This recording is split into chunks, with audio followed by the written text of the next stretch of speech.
Preliminary report for UPS flight 2976 has been released, and some of the new images are, no other word than horrific. It tells the tale, gives us a good story of what happened and why we lost 3 brave aviators that day and 11 people on the ground. But it also brings up a lot of questions on the aftermath and kind of how it was handled, which we'll talk about at the end. All right, so this is the investigation preliminary report, Louisville, Kentucky, November 259, Uniform Papa, MD-11, Foxtrot, Part 121, 14 fatal injuries, 2 serious, 21 minor. So November 4, 2025 at 5:14 Eastern Time, the UPS MD-11 was destroyed after it impacted the ground shortly after takeoff from runway 17 right. The 3 crew members aboard and 11 people on the ground were fatally injured. 23 others on the ground who were injured. It's a domestic cargo flight going from SDF to Honolulu, Hawaii. In response, they traveled out there and got all the information, FDR, CVR, hazmat, all that stuff. So they received the takeoff clearance from Louisville Tower at 5:11 p.m. Flight crew acknowledged the clearance. Now remember, this is a 3-person crew because of the length of the flight. So you have the captain, first officer, and then a relief captain or relief pilot, because the idea being, and we do this all wide body international, as soon as they hit 10,000 feet, more than likely, don't know how their SOPs are, but typically hit 10,000 feet, relief pilot goes to the back, takes their nap, and then at the designated time, because they break up the brakes, relief pilot will come back. One of the other pilots will go back into the bunk and sleep, and then they'll just rotate out. So this relief pilot was part of the crew, and on the ground, they're involved. You know, they're helping with looking for threats and calling out any issues, and kind of like a God's eye view to catch any errors or trap any errors from the jump seat. The taxi and takeoff roll were uneventful until the airplane rotated for takeoff. Airport surveillance video of the airplane showed the left number 1 engine and pylon separating from the wing shortly after rotation, fire igniting on the left engine while it traversed above the fuselage and subsequently impacted the ground. A fire ignited near the area of the left pylon attachment of the wing, which continued until ground impact. This is the most horrific and probably will be iconic in the worst possible way pictures that you'll see of any mishap, because right here, everything is normal. It's a normal rotation. The FO is the one flying. The FO was the pilot flying. The captain in the left seat was the pilot monitoring. And then at rotation, the entire engine departs the aircraft, and not under, where it could have caused less damage, but up and over, where it now is in the path. It actually goes over the fuselage, you can see here, and is now all that FOD, all that debris, all the flames, everything you can possibly think that's bad goes into the centerline engine, the number 2 engine. That's how it's numbered, people. I don't know, other channels get this wrong, but this is number 1, that's number 2, and that's number 3. I've confirmed this with MD-11 pilots. So, and you can see it in the video, the number 2 starts having a compressor stall after this. So 2 engines, they could take off even at max gross takeoff weight. 1 engine operating, the number 3, and 2 engines with problems. Well, 1 engine gone altogether. There was no chance. There was no chance whatsoever. But the fact that we get to slide 6 and all the way to the end, because we analyzed this on the Mover and Gonky show, we get all the way to the end and their wings level, they're flying it as far into the crash as they can. They did everything possible to save this aircraft, and they just ran out of luck. This is luck. I mean, this is bad luck. I hate to say it, because you never, as an aviator, you want to believe that, you know, you can make it work and that we're trained for this, but there's no one's trained for this. No one is trained for an engine to do what this aircraft just did, to go up and over and then take out the other engine, giving you 1 of 3 at max gross takeoff weight, heavy, going to Hawaii. It just, I mean, good on them for being able to control it all the way as best they could. But I there's no words. I mean, this is awful. This is horrific. And I hope the family's not watching this. If you are, just know that, you know, your family, they were heroes. They did what they had to do. They never stopped flying it. They tried their best, but there's nothing you can do for this. So the airplane, these are still images from surveillance video showing the left engine and pylon. So both came off the aircraft. The aircraft initially climbed, but did not get higher than about 30 feet AGL, according to radio data from the FDR. 30 feet. Based on NTSB data, the last point showed 481 mean sea level and 100 feet AGL. So they might have gotten to 100 feet. Airplane cleared the blast fence beyond the end of runway 17 right, but the left main gear impacted the roof of a UPS Supply Chain Solutions warehouse at the southern edge of the airport. It then impacted a storage yard, 2 additional buildings, including a petroleum recycling facility. It was mostly consumed by fire. The wreckage area continued from the UPS warehouse and the site debris. Look at this picture. The only thrust you're getting is out of the number 3 engine.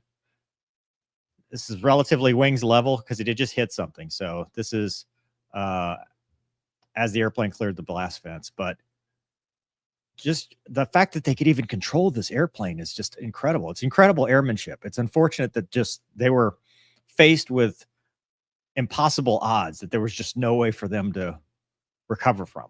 Accident site created from aerial imaging overlaid on Google Earth. The dash brackets impact between the airplane landing gear and the UPS building roof A. So there you go. A witness in tower reported that the takeoff speed appeared normal for that type of aircraft. However, climb rate was not normal.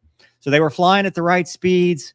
They did everything they could. They just, I mean, they did not have enough thrust off one engine. Airplane stopped climbing, began to lose altitude before rolling slightly to the left. Captain was the pilot monitoring. ATP with a type rating for the MD-11, 8613 total hours, and 4,918 were in the accident airplane make and model. The FO had 9,200 hours and 994 hours in the MD-11. And then this is equally sad. The relief officer, the one in the jump seat, was, I think, number 1 on that seniority list and pretty high in the company, and had 15,000 hours, of which 8,775. If they could have gotten it airborne, the 3 of them could have figured this out, but they never got to the point where they could have the aircraft in a controllable situation. They had FDR and CVR. It's recorded all the data, and they're going to look at that. And from what I understand, the CVR, it's going to be tough when it comes out. That's just going to be tough. It's going to be hard. So that's what an MD-11 is. It's the freighter version of the MD-11, the FI, I guess. It was equipped with a GE CF6 engine, which is probably a good engine if it stays attached. The left number 1 engine and the right number 3 engines. Remember, other people can't get this right.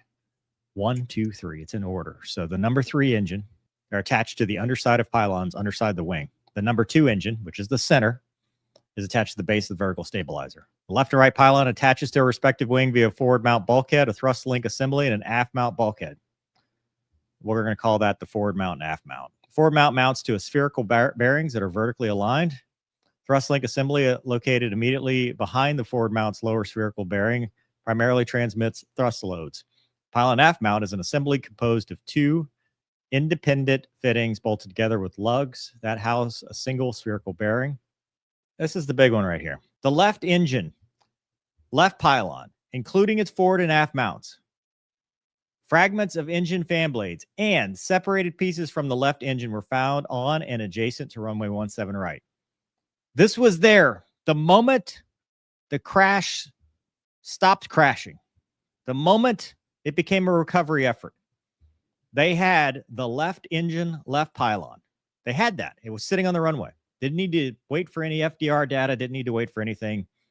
It was sitting on the runway. We've seen pictures of it. We've seen pictures of it.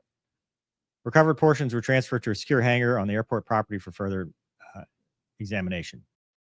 So then right here, the left pylon aft mounts forward and aft lugs were both found fractured near their 2 o'clock inboard fracture and 9 o'clock outboard fracture positions when in the aft looking forward frame of reference, see figure 7. The fractured and separated upper portions of the forward and aft lugs were found adjacent to runway 17 right. The left wing clevis mount, aft mount spherical bearing, and aft mount attach hardware were found with a portion of the left wing at the accident site. The bolt, spherical bearing, and associated hardware remained attached to the wing clevis. The spherical bearing outer race had fractured circumferentially, exposing the ball element. Right engine remained attached, and it was attached to the wing. The right wing pylon to wing forward and aft mounts had separated from the right wing pylon, but were found about 87 feet from the right engine. So, I mean, it was attached. So this is what they found. There you go. That's the separated left pylon. And the aft mount's fractured. There's the bearing. After initial cleaning of the fracture surfaces, examination of the left pylon, aft mount lug fractures found evidence of fatigue cracks in addition to areas of overstress failure. Remember, they grounded all MD-11s and DC-10s. On the aft lug on both the inboard and outboard fracture surfaces, a fatigue crack was observed where the aft lug bore met the aft lug forward face. For the forward lug's inboard fracture surface, fatigue cracks were observed along the lug bore. For the forward lug's outboard fracture surface, the fracture consisted entirely of overstress with no indications of fatigue fracture. The forward top flange and of the aft mount assembly was examined for indications of deformation for pre-existing fractures, but no indications were found. It was removed for further examination. Time of the accident, the aircraft had 92,992 hours and 21,043 cycles. It was maintained under a continuous airworthiness maintenance program. A review of the inspection task for the left pylon aft mount found both a general visual inspection and detailed visual inspection of the left pylon aft mount required by UPS maintenance program at a 72-month interval. The last time it was accomplished was 4 years ago, October 28, 2021. A 24-month, 4,800-hour lubrication task of the pylon thrust links and pylon spherical bearings was last accomplished in 2025. So not too long ago. A special detailed inspection of the left pylon aft mount lungs would have been due at 29,200 cycles, and then another one at 28,000. So it had 7,000-ish cycles. It was 21,043. But they had not done these tasks because it only had 21,000 cycles. So UPS grounded their MD-11 fleet on November 7th. This happened on November 4th. The question I have, and this is not throwing any stones at the pilot group. This is not the pilot group. This is management. This is the company. You found an engine attached to the pylon by the runway at the crash on the airport, not the crash site, but after the crash on the runway, the day of. We knew it that day. We didn't need to wait. Why did we wait until 3 days later? Why did we keep flying this aircraft or this fleet knowing that there was a possible problem and keep flying until November 7th? That is the question that I have. Why? For the safety of the pilots flying those aircraft, knowing what we knew. Now, I know the fatigue and stuff is probably something later, but you knew the pylon and the engine were detached. We knew that much right away. That was pretty obvious. And especially those on the ground. UPS probably knew all of this, maybe even had the pictures from the first couple slides the day of, but let's say they didn't. You still had an engine that had detached from the aircraft. That was pretty obvious. Why on earth would you wait 3 days and continue operating until November 7th and then wait for the FAA November 8th?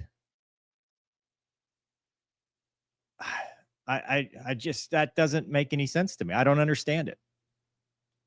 Like, do we really not, is it a maybe I don't know. Maybe I'm just too spun up about it, but just to me, there's something wrong with that. I have questions. That's all. I have questions. I'm no expert on airline operations, but to me, you find an engine with the pylon still attached, and we've known about the DC-10 incident from 1979, and we know it's a possibility, at least historically, and we don't know exactly what caused this yet. To me, you would say, hey, look, guys, let's pause X. Let's take a breath, stand down. We're going to figure something out, but we're going to ground this fleet until we figure out what happened, until we know no one else is at risk. But that's not what happened. November 7th is when they finally did it. And then the FAA came in because we waited for the government, November 8th, so the next day. And then they came out and said, how about the DC-10s too? Because DC-10s are very similar. They talk about the 1979 event on May 25th when a DC-10 happened during takeoff, the left engine and pylon assembly. That separated, the aircraft rolled, and it crashed, killing everybody on board and some people on the ground, which is very horrific. You know, but look at this. It was a beautiful day to go flying. Beautiful day. I mean, weather was great. No one would have suspected this. 3 fatal, 11 fatal, 2 serious, 21 minor on the ground, total of 14 with 2 fatal, 21 serious. I don't know. Let me know what you think. Tell me what you think about this. I feel for the families of those that have lost both on the ground and in the air, the city of Louisville, the UPS company, the UPS pilots, because they got to deal with this. You know, this is a continuing thing. They got to deal with the aftermath. They're grieving. They're hurting. They need support. I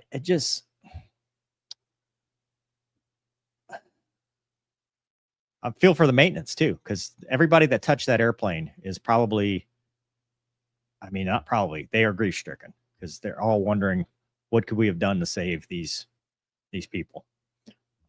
It's very tragic. It's a terrible thing. Thoughts and prayers are with everybody.